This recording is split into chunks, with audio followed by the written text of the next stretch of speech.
আচ্ছা, আমরা যে দুজন এখানে থাকি ওই ছেলেটার অ্যাড্রেসটা বলতে পারবেন?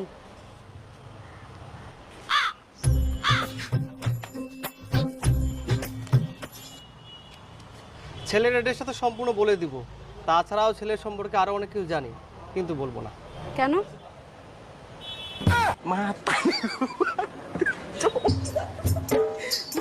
ছেলেটাকে আমি ভালো করেই চিনি, ওর বউ বাচ্চা আছে, তা সত্ত্বেও তোমাকে ও বিয়ে করেছে।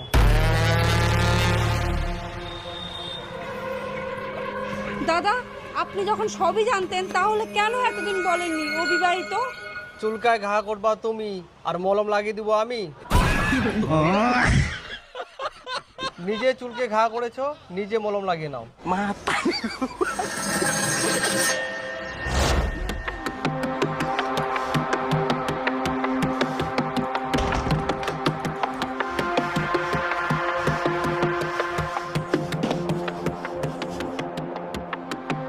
আজকে খালি ওই আসুক, মোক আর ভালো লাগেনি। মুই এখন কি করিম? মোক এরকম করে ঠকাইয়া আসুক আজকে।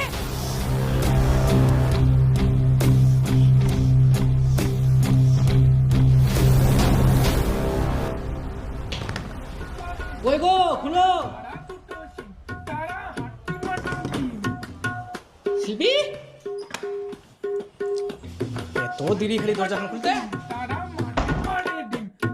তুমি বিবাহিত, তবুও কেন আমাকে বলনি?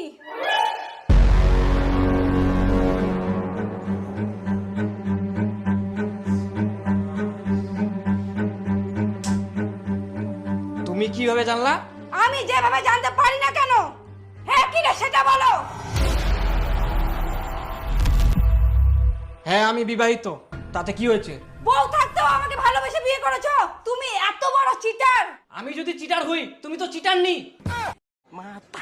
তোমার স্বামী থাকতেও আমাকে ভালোবেসেছো? সে যাই হোক, তুমি তো জানতে আমি বিবাহিত, কিন্তু তোমারটা তো আমাকে জানাওনি। দেখো তুমি যে মানসিকতার মেয়ে, তাতে আমি বিবাহিত জানালেও তোমার কিছু যায় আসতো না। আর আমি বিবাহিত বললেও তুমি আমার সাথে পালিয়ে আসতা তোমার বোরকে ছেড়ে। তুমি এত নিজ ভাবতা আমাকে, ভালোবাসার এই প্রতিদান দিলা।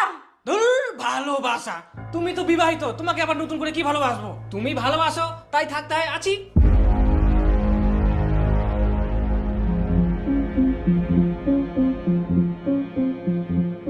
হাই ভগবান, কাকে ছেড়ে আমি কার কাছে এসে আছি? শোনা রাগ করলা? সরে